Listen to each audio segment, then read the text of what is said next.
Support for this podcast and the following message come from Cunard, sailing to destinations worldwide on Queen Mary II, Queen Victoria, Queen Elizabeth, and Queen Anne. Each voyage offers wellness and relaxation, culinary indulgence, and unique enrichment. More at cunard.com.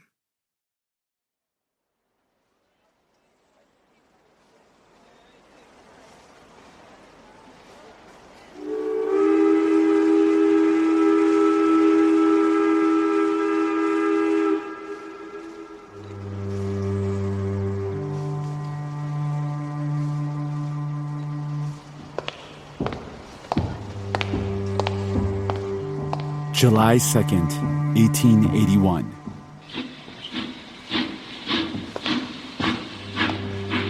President James A. Garfield is about to board a train at the Baltimore and Potomac train station, which is in Washington, D.C. He's headed to New Jersey with his sons to visit his ailing wife. It's about 9:30 a.m. And what he doesn't know is there's a man named Charles Guiteau. Charles Guiteau, who has been stalking him for weeks. Garfield has no security detail with him.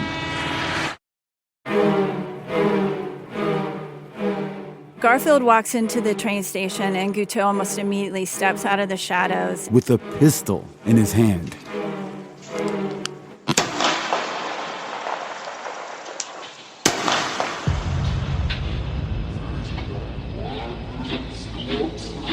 He fires 2 shots at President Garfield. He shoots him once in his arm, and then he shoots him again in his back. 1 bullet gets lodged just below his pancreas. There's this sort of moment of shock and silence.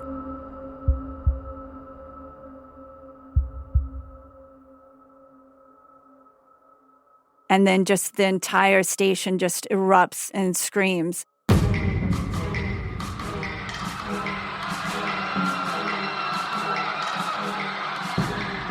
Garfield is lying on this floor in a train station with 2 bullet holes in him. A group of men rush to President Garfield and grab him. And they get this old horsehair and hay mattress, and they put Garfield on it, and they take him to a room above the train station. He's still alive, and a parade of local doctors arrive to look at his wounds. Every doctor who comes sticks unsterilized fingers and instruments in his back again and again. I mean, it's incredibly, unbelievably painful, but also obviously introducing so much infection.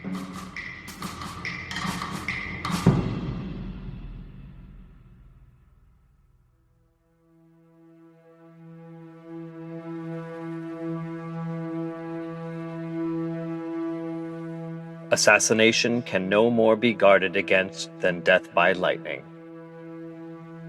And it's best not to worry about either. James A. Garfield. Charles Guiteau, the man who shot President Garfield, is arrested right away at the train station. He's immediately taken to a prison. And he wastes no time in telling police why he did it. He believed that God had chosen him for a great purpose. So he thinks that he helped Garfield win the White House. Guiteau had delivered a single speech for Garfield's campaign. And when Garfield won the presidency, he believed he was owed a major government job in return. When he didn't receive it, he thought killing Garfield would make things right. He was mentally ill, and he was delusional. He believed very happily and vigorously in the spoils system. The spoils system. That's referring to the way federal government jobs were filled at that time. Basically, when a new president would come into office, he'd dole out plum jobs, everything from postmen to cabinet secretaries, as a reward to people in his party, to his supporters, his loyalists. It was a controversial issue at the center of American politics even then.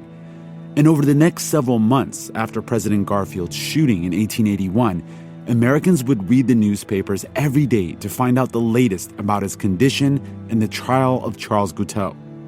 The fallout of the shooting on that hot day in July would forever change the very nature of the U.S. government.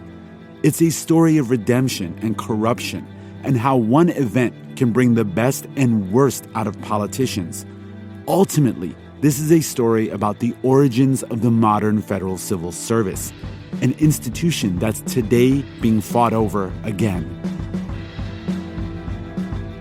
I'm Randa Abdel Fattah. And I'm Ramteen Arablouei. On this episode of Throughline from NPR, The Long Shadow of 1881. This is Oladipupo Ishola from Maryland, USA. You are listening to Throughline from NPR. Bye-bye.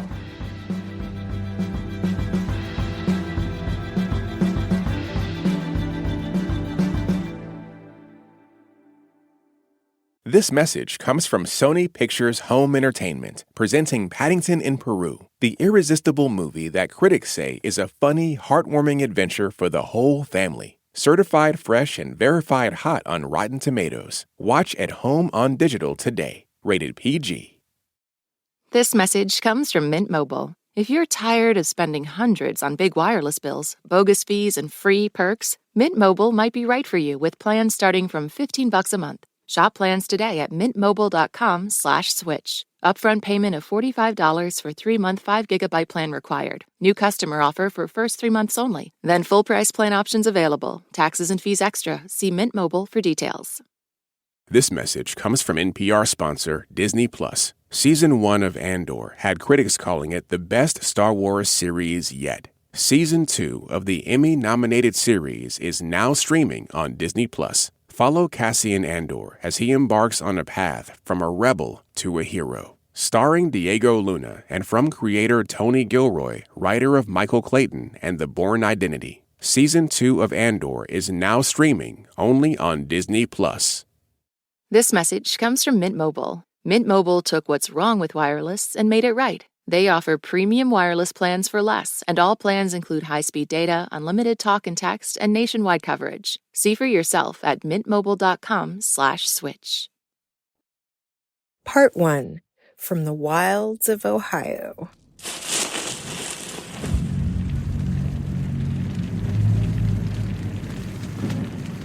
Around 20 miles from Cleveland, a fire is burning. The year is 1833. It's 3 years since President Andrew Jackson signed the Indian Removal Act, aiming to force the last native populations from the state. Ohio is still largely undeveloped, and this part of the state is full of trees.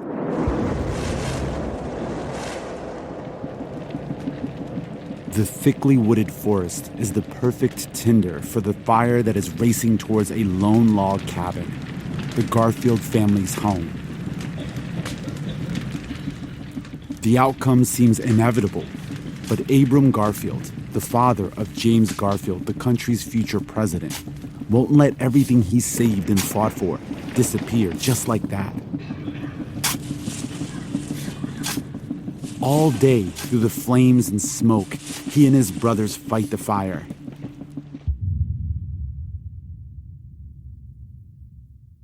Somehow, he does it. The cabin and his family survive. But days later, Abram gets very ill. On the brink of death, he turns to his wife, Eliza, and says, "I've planted 4 saplings in these woods. I leave them in your care.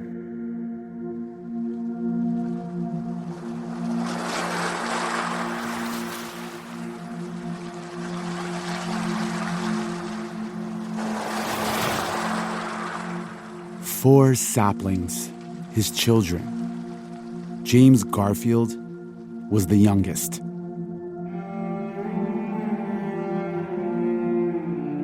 He was born into extreme poverty. He didn't have shoes until he was 4. This is Candace Millard. She's the author of Destiny of the Republic, which is all about the country's 20th president, James Garfield. This guy was extraordinary, and he's been completely forgotten. Raised by a widowed mother in Ohio, He was our last president born in a log cabin. Garfield grew up surrounded by trees, and his thoughts were nowhere near the machinations of the White House. Instead, he dreamt of the sea.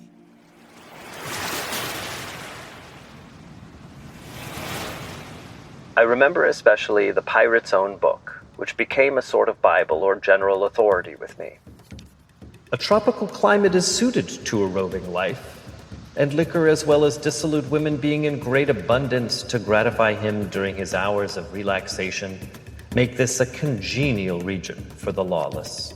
As an adult, Garfield recalled how reading about the ocean, pirates, and sailors fueled his nautical ambitions. I formed a determination to become a sailor.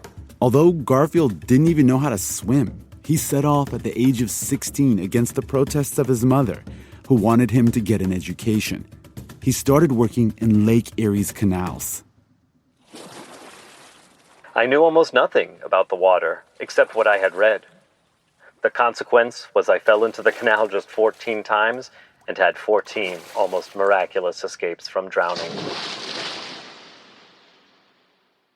After so many near drownings and then a terrible case of malaria, Garfield headed back home, where his mother and brother had been hatching a plan to get Garfield back in school.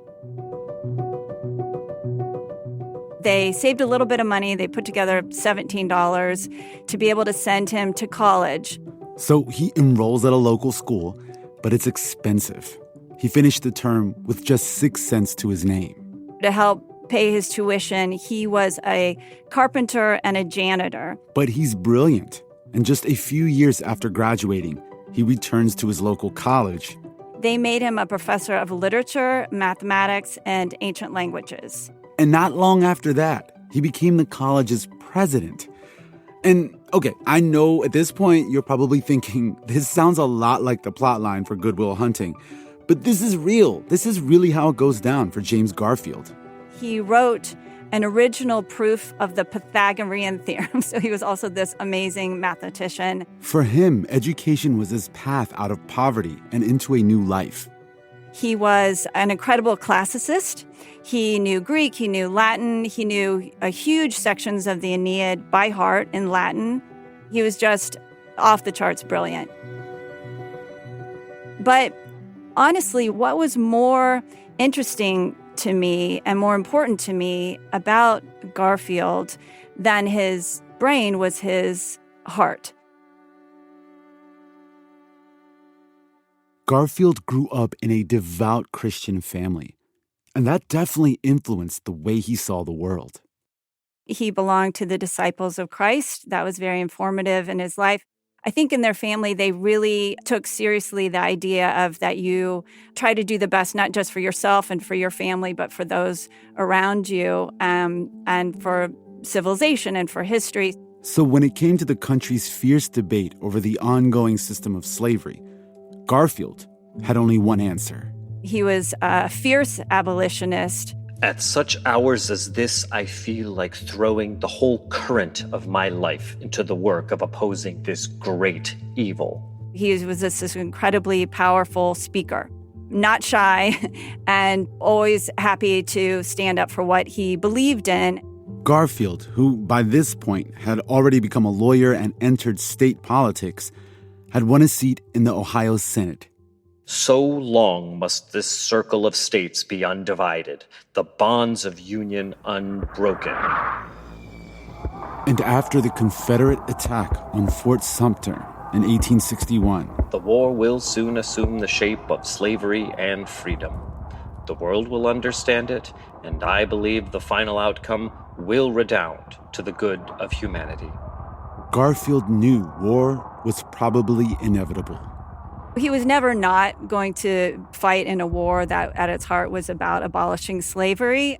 So he joins the fight. He's not a trained military strategist, but again, he is a thinker. They make him the leader of the 42nd Regiment, which is tasked with fighting back the Confederate Army in Kentucky. It's a key state to win, and everyone knows it. President Abraham Lincoln hails from there and is widely reported to have said, "I hope to have God on my side. but I must have Kentucky.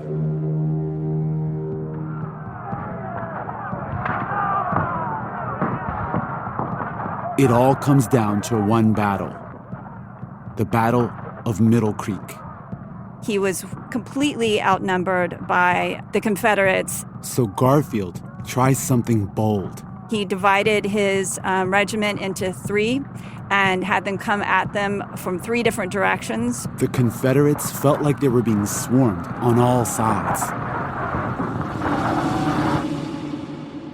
He tricked them. And it worked. They thought that they were completely overwhelmed when the opposite was true.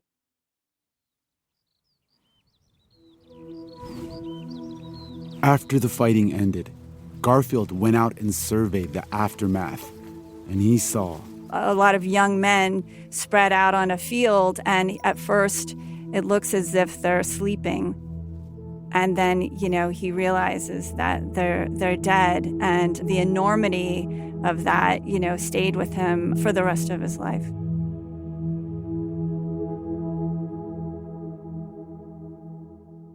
"10 months later, after his decisive win at the Battle of Middle Creek, Garfield was elected to the U.S. Congress as a representative of Ohio. He had decided to keep fighting instead of reporting to D.C. But then Abraham Lincoln asks him to come back to serve because he said he needed him. I did this with great regret, for I had hoped to not leave the field till every insurgent state had returned to its allegiance. But the president told me he dared not risk a single vote in the House."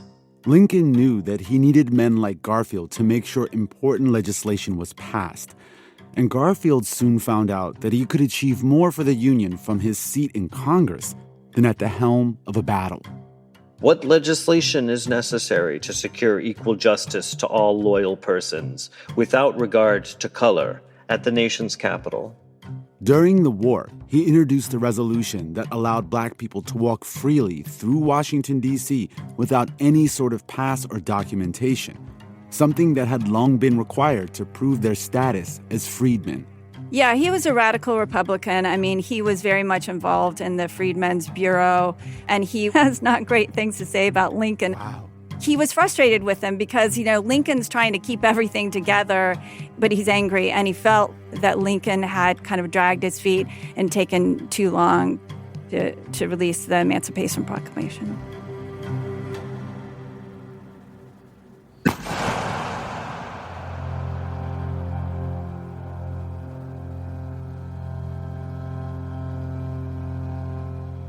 On April 14th, 1865, President Lincoln was shot and killed.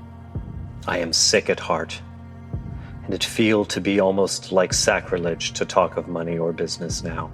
Despite their differences, Garfield was devastated and more determined than ever to fight for Black Americans' right to vote. Let us not commit ourselves to the senseless and absurd dogma that the color of the skin shall be the basis of suffrage. And as always, people were captivated by him. He was tall, he was strong, he was handsome.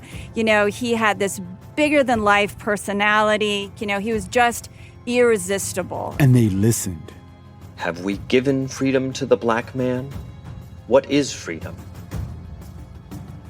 Is it the bare privilege of not being chained, of not being bought and sold, branded and scourged?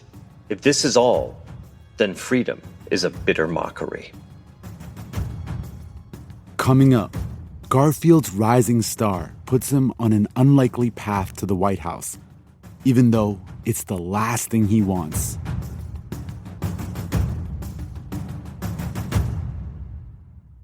My name is Leanne Spagnola. I'm in Dallas, Texas, and you're listening to Throughline. Thank you guys for this podcast. I'm smarter because of it. This message comes from NPR sponsor Amazon Prime Video, presenting Common Ground, a film about the power of agriculture to reshape the planet through sustainable farming. Featuring Jason Momoa, Laura Dern, Donald Glover, Rosario Dawson, and Ian Somerhalder, Common Ground profiles a movement of farmers using regenerative models of agriculture that could balance the climate, save people's health, and stabilize America's economy. Now streaming only on Prime. This message comes from Schwab. At Schwab, How you invest is your choice, not theirs. That's why when it comes to managing your wealth, Schwab gives you more choices. You can invest and trade on your own. Plus, get advice and more comprehensive wealth solutions to help meet your unique needs. With award-winning service, low costs, and transparent advice, you can manage your wealth your way at Schwab. Visit schwab.com to learn more. This message comes from Mint Mobile. If you're tired of spending hundreds on big wireless bills, bogus fees, and free perks, Mint Mobile might be right for you with plans starting from $15 a month. Shop plans today at mintmobile.com/switch. Upfront payment of $45 for 3-month 5GB plan required. New customer offer for first 3 months only. Then full price plan options available. Taxes and fees extra. See Mint Mobile for details. Part 2. Trickle becomes stream.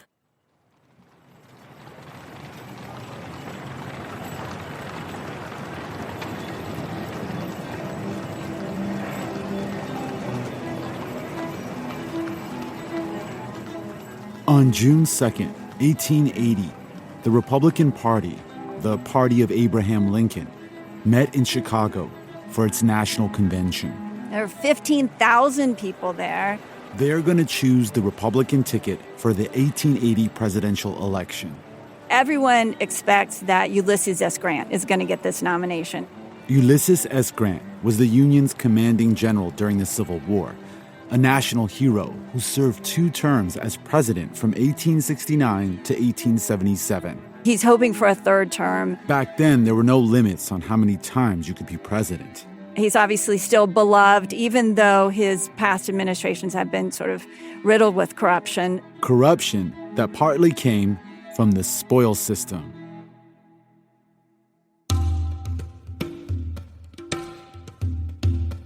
The spoils system really is as old as democracy in this country. The spoils system is exactly what it sounds like. It's the idea that whoever wins the presidency should be able to fill all those federal government jobs with people who are loyal. To the winner goes the spoils. So this meant that jobs like postman or tax collector weren't filled by the most qualified person, but instead, the job was given out like a perk to party loyalists. It had been in use for decades at all levels of government. But when the Civil War happened, suddenly the federal government grew exponentially to support the war effort. And there were a lot of jobs to be filled via the spoils system. The Republican Party, which controlled every branch of government at that point, used it to their advantage. But when the war ended, many people started to call the system out as corrupt and unfair.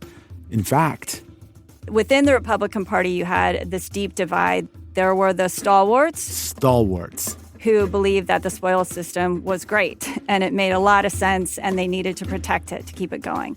And then there were what some people derisively called half-breeds, who believed that it was essentially corrupt and needed to be reformed. The term half-breed was an insulting way to describe someone of mixed Native and European descent. And the stalwarts used that term to insult Republicans who criticized the spoils system, meaning they were only half Republican. It's hard for Americans in the 21st century to understand how civil service reform could be like the number one issue at the top of the national agenda. But it was in the late 1870s. This is Scott Greenberger. He's the executive editor of a news site called Stateline and has written extensively about this time in American politics. He says going into the 1880 election, the spoils system was the major issue. So at the convention, Ulysses S. Grant was the candidate for the stalwart faction. His opponent, the candidate for the spoils system reformers, was a guy named John Sherman. And he desperately wanted this nomination. The custom at that time was for candidates to not attend the convention and to have someone else give a speech on their behalf, making the argument for why they would be the right candidate. No one wanted to appear too thirsty for the presidency. So Grant sends sort of the king of the stalwarts. He was this man called Roscoe Conkling. And he was a senior senator from New York. He also had control over the New York City Custom House, where most of America's imported goods came in, where custom taxes on those goods were collected. They were a form of tariffs. So bringing in tons of money, he has a lot of power. And he used that power to make sure Republicans stayed in power. He is very pro-Reconstruction and pro-civil rights, but he is also a great defender of the spoils system. In his view, when a new party comes in, whoever won the election, the president should be able to put his people in the position. So in that sense, it's not unlike the argument. In fact, it's the same argument that the Trump administration is making now, which is that, okay, the people elected me, and my job as the executive is to implement the policies that I've been elected to implement, and therefore, why shouldn't my people be in those positions? Conkling argued that the spoils system was the most realistic way for the Republican Party to achieve its goals, like civil rights for Black Americans, expanding access to education, and building more railroads. He said people disparage our political machine, but a machine is just something that gets things done. So that's the person giving the speech for the stalwarts, Conkling. And Sherman, the half-breeds faction candidate, the person he chooses to give his speech, is none other than James A. Garfield. So he goes to Chicago, and he's up all night the night before.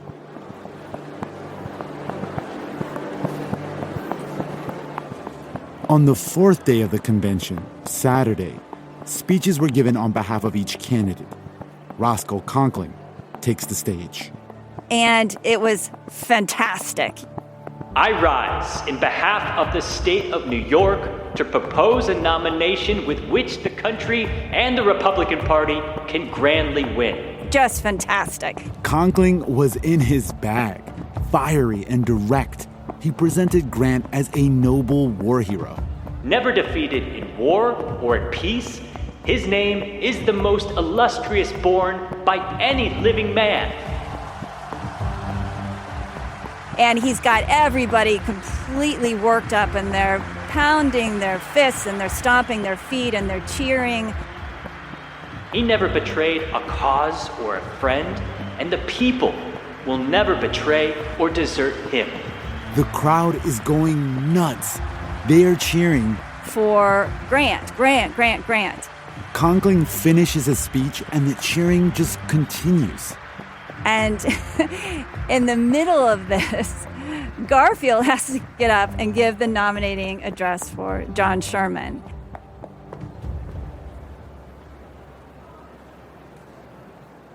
Gentlemen of the convention, your present temper may not mark the healthful pulse of our people.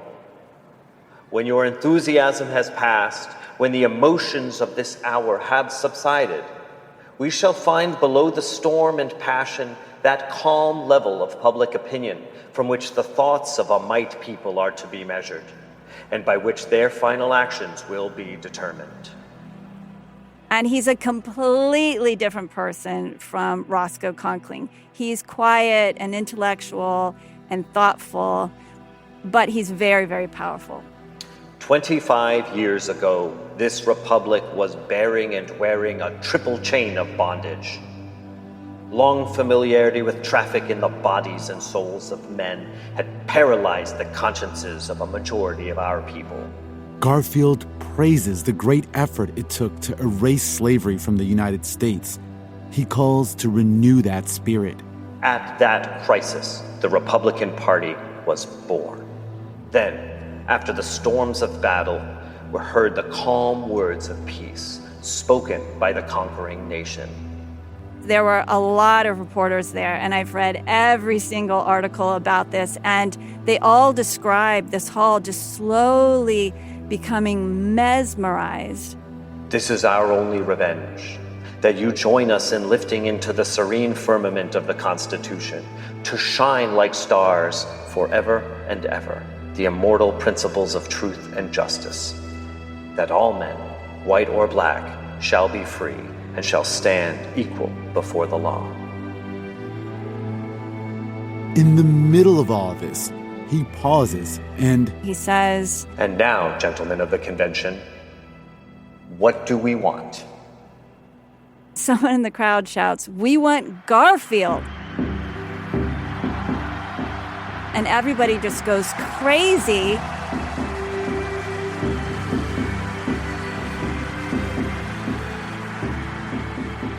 And he's trying to quiet them down. And he literally says, my friends, please, I ask you, quiet down so you can hear what I have to say. He was there to get John Sherman the nomination. So he's horrified that instead of cheering his name, they're saying Garfield. He finishes his nominating address and he sits down.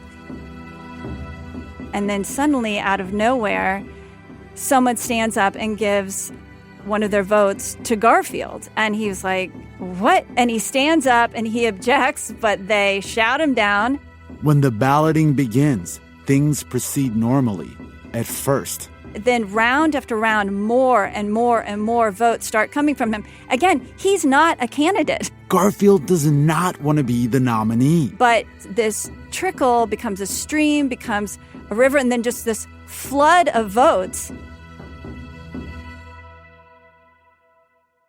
And Garfield suddenly finds himself the Republican nominee for President of the United States. Garfield is in total shock. Over the next few days, it's not just shock that he feels, it's grief, because he knows that if he does then become president, he's going to have to give up so many of the things he loves. Meanwhile, Roscoe Conkling, the guy who gave the speech supporting Grant's nomination, he was not happy. He's furious. And suddenly he feels like his interests are threatened. But they need him for the general election. They need his help. So Garfield and his allies start looking to smooth things over with the stalwarts. And what they decide on is that they're going to use his man, Conkling's protege, Chester Arthur, who will be Garfield's running mate. Chester Arthur was a man who had never held office. Yet here he was being placed on the ticket as vice president as a way to appease the stalwarts. And he was an unlikely running mate for Garfield. He was from Vermont, but moved to New York City as a young man to chase fame and fortune. Arthur actually, as a young man, was involved in the case that ended up desegregating New York City's streetcars. He was a progressive, and he was also great at schmoozing it up with the elites in the city. He was considered to be extraordinarily handsome. He was tall. He had those terrific mutton chop sideburns. Like a Civil War era Great Gatsby. Sort of the backslapping guy who was interested in staying up all night, drinking and smoking cigars. That was Chester Arthur. During the Civil War, he met a number of political leaders. And after the war ended, he used those connections to become a lobbyist. From there, he became a very important part of the New York political machine. Roscoe Conkling took him under his wing and helped him become the head of the New York Custom House, where he got very involved in the spoils system. There were close to 1,000 patronage jobs there, and it was very, very important to the New York Republican machine, the statewide machine, to be able to reward its supporters with jobs at the Custom House. Classic spoils system. He's fully invested in the spoils system. He's a creature of the spoils system. He was completely loyal to Conkling. So this is Chester Arthur on the eve of the 1880 Republican Convention. So you can imagine, Arthur is very surprised when he's asked to join the Republican ticket with Garfield. He was an emotional person, and he was flabbergasted. But he says, you know what? This is the greatest honor that anyone has ever given me, and I'm going to do it. And he does it. They do it. Garfield and Arthur, the divided ticket. They win the election. But obviously, it's still awkward, especially for Garfield. The person closest to him and his administration is his sort of sworn enemy. And the tension rises even more when Garfield dedicates a part of his inauguration speech to calling for reform of the spoils system. The civil service can never be placed on a satisfactory basis until it is regulated by law. He had freedmen and former slave owners in the crowd before him, tears in their eyes, because there's so much promise and possibility for this still very young country. for the good of the service itself, for the protection of those who are entrusted with the appointing power against the waste of time and obstruction to the public business caused by the inordinate pressure for place, and for the protection of incumbents against intrigue and wrong. But not everyone was inspired by his message of reform. Conkling is not going to back down, and he's got his man right there in the White House. Chester Arthur, the new vice president. While Garfield is trying to set up his administration, Conkling is polling every single person that Garfield's like, okay, maybe this guy. Conkling gets to them first and pulls them into his apartment, which they had nicknamed the morgue, and terrifies them and threatens them. He basically tells them, don't take a job with Garfield if you want a future in the Republican Party. Person after person starts backing out like, I thought I wanted that position in your administration, Garfield, but I'm sorry, I can't take it. President Garfield is getting sabotaged by Conkling and the stalwarts. And on top of all that, he has to face the realities of the spoil system every single day in the White House. At that time, people didn't think that there should be any protections for the president or any separation from the president. So every day, random people would walk into the White House and queue to ask the president for a job. Say you want to be in charge of your post office in your little town, go to the White House and make your case to the president himself. And Garfield hated it. This is what made life hell, really, for Garfield when he was president. He specifically said, I don't know why anyone would ever want to be president.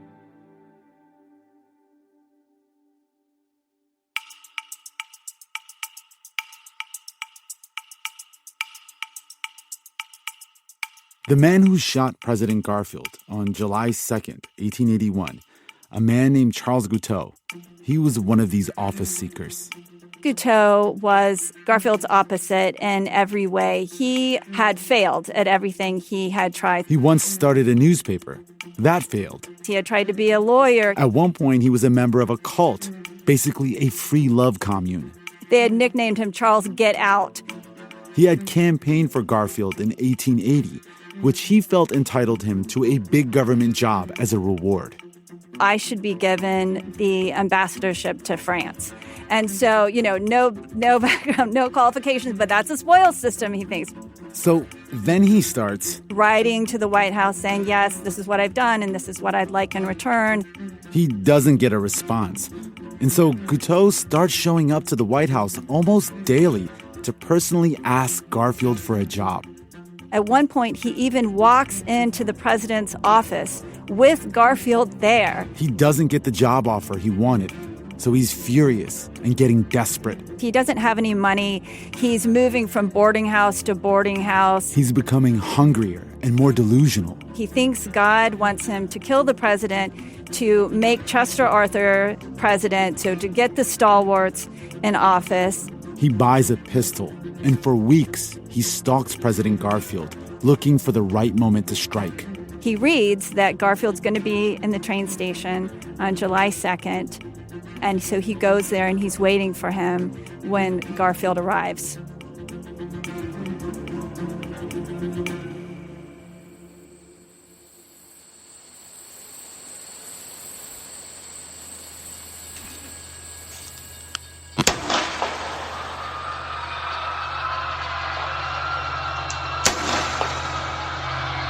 I'm a stalwart of stalwarts. Arthur is president now.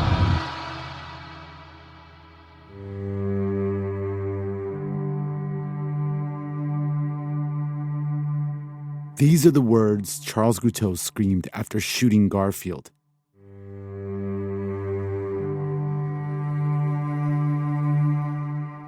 Meanwhile, Vice President Chester Arthur is in New York with Roscoe Conkling.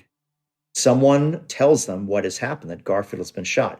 And Arthur's reaction is he basically just collapses in the chair. He can't even believe that this has happened.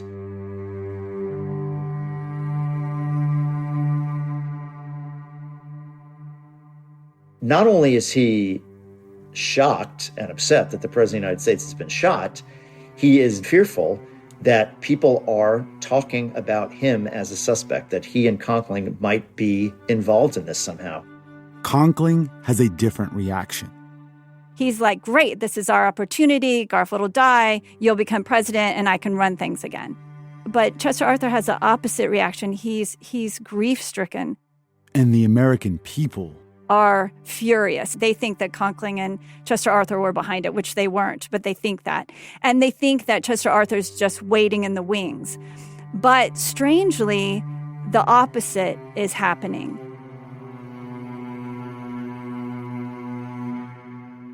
Coming up, the letters that changed the American civil service forever.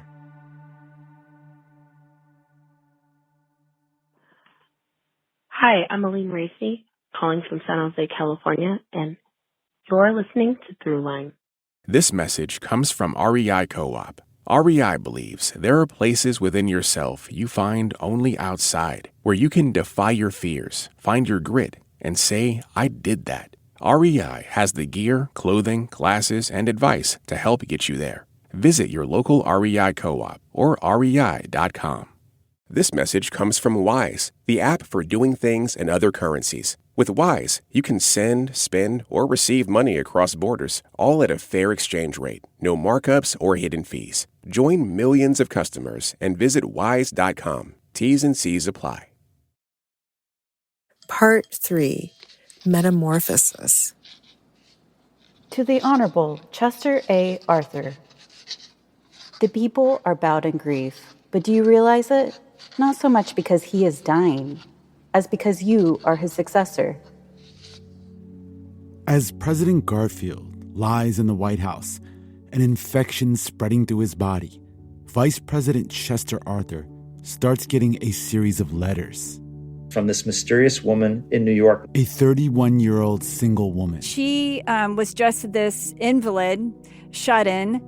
But she is a political junkie who clearly knows all about Chester Arthur and his background and how he grew up. Your kindest opponents say, Arthur will try to write, adding gloomily, he won't succeed though. Making a man president cannot change him. Her name is Julia Sand. They'd never met before. At first, it seems that she, like most of the country, doesn't have high hopes for Arthur. But then she writes, but making a man president can change him. Great emergencies awaken generous traits, which have lain dormant half a life. If there is a spark of true nobility in you, now is the occasion to let it shine. So she zeroes in on what he's feeling. Your past, you know best what it has been. You have lived for worldly things. Fairly or unfairly, you have won them. You are rich, powerful. Tomorrow, perhaps, you will be president. What is it all worth? She urges him. She says, listen, you can now make up for all these years of shady machine politics by doing the right thing, by championing civil service reform, by finally solving this issue that has resulted inevitably in this horrible event, the shooting of Garfield. You are the guy. Faith in your better nature forces me to write you, but not to beg you to resign. Do what is more difficult and more brave. Reform.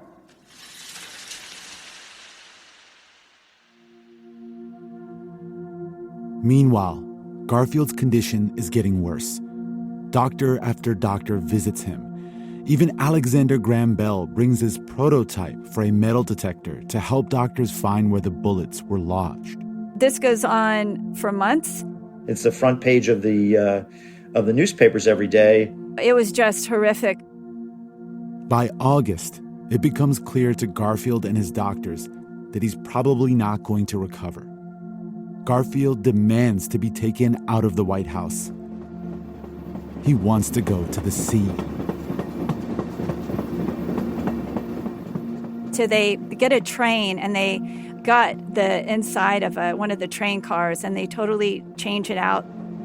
They put his bed in there and they take him to New Jersey.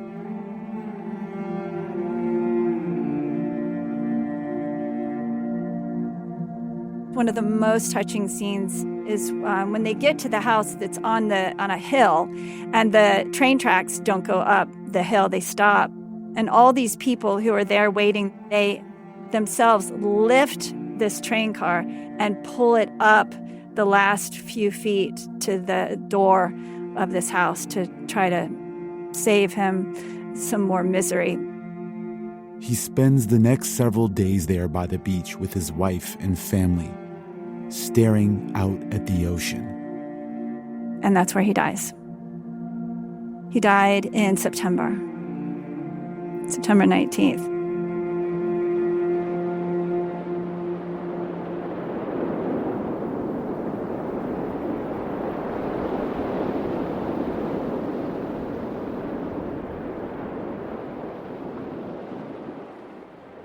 A few days later, Chester Arthur is sworn in as the 21st President of the United States, and Julia Sand never stops believing in him.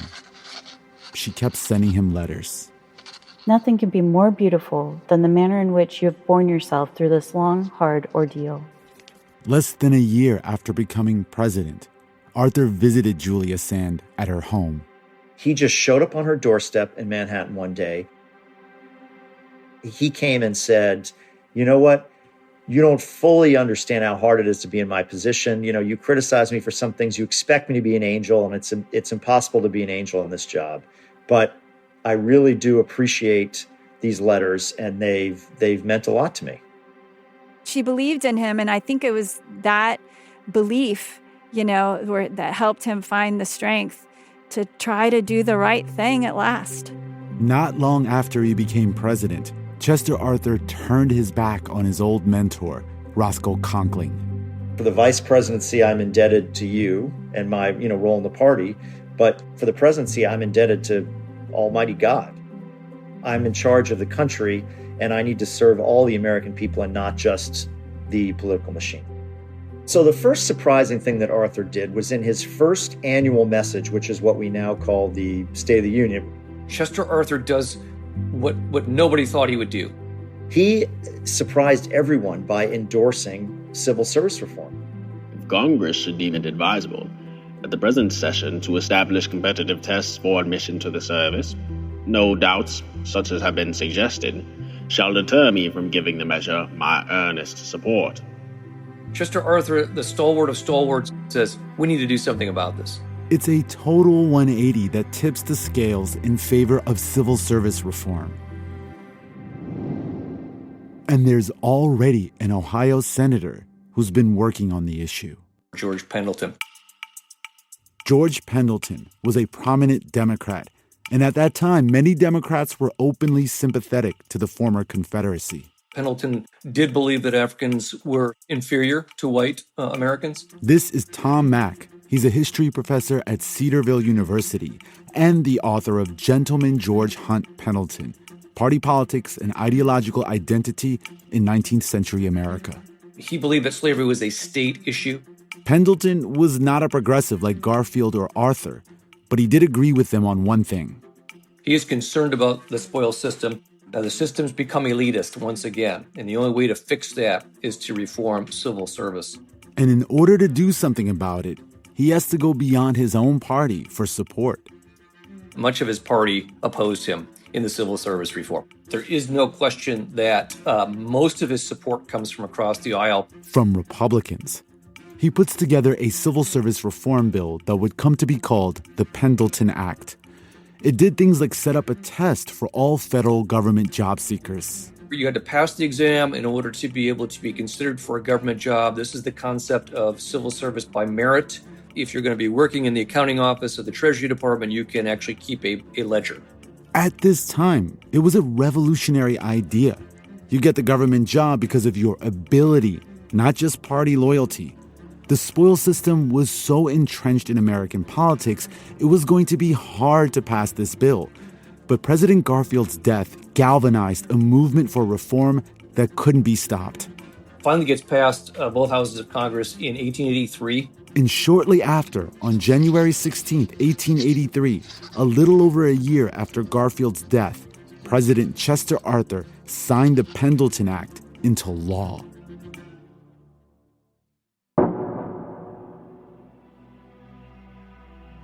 It was most definitely the beginning of the professional civil service that we have now. And in subsequent decades, they added civil service protections for more workers, and it grew and grew and grew.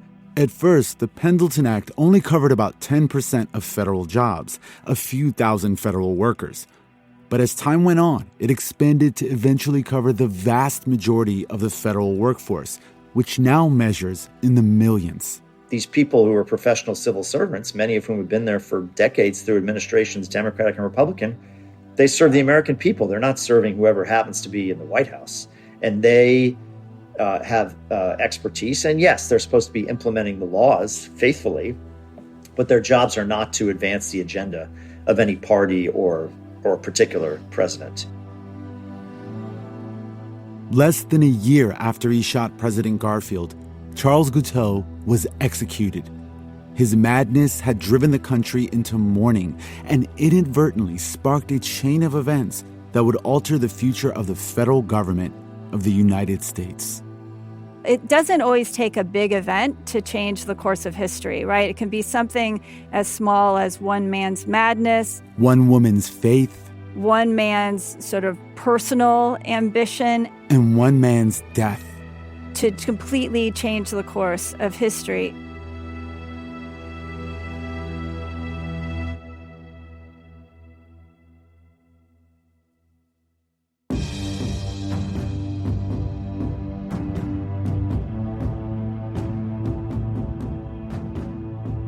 And that's it for this week's show. I'm Rand Abdel Fattah.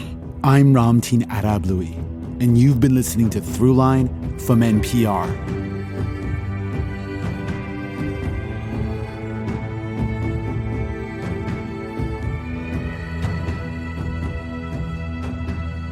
This episode was produced by me. And me.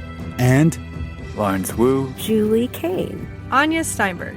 Casey Minor. Christina Kim. Devin Katayama. Irene Noguchi.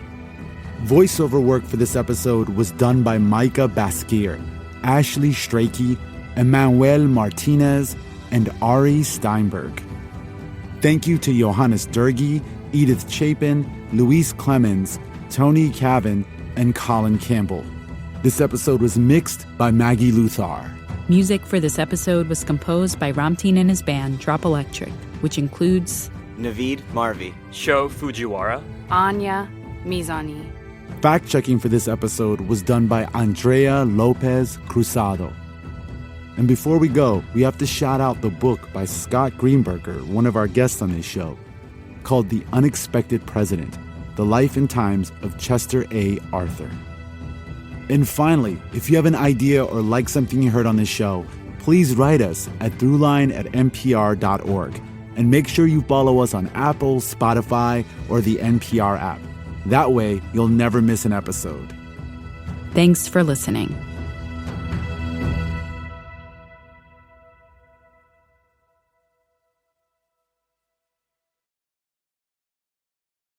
This message comes from NPR sponsor, Certified Financial Planners. Asking the right question can greatly impact your future, especially when it comes to your finances. So, if you're looking for a financial advisor you can trust, Certified Financial Planner professionals are committed to acting in your best interest. That's why it's gotta be a CFP. Find your CFP professional at letsmakeaplan.org.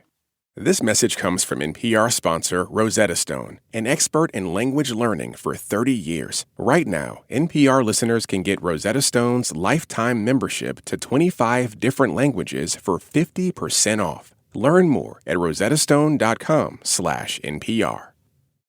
This message comes from Homes.com. When you're home shopping as a parent, you have lots of questions about local schools. That's why each listing on Homes.com includes extensive reports on local schools, including photos, parent reviews, student-teacher ratio, school rankings, and more. The information is from multiple trusted sources and curated by a dedicated in-house research team. It's also you can make the right decision for your family. Homes.com. We've done your homework.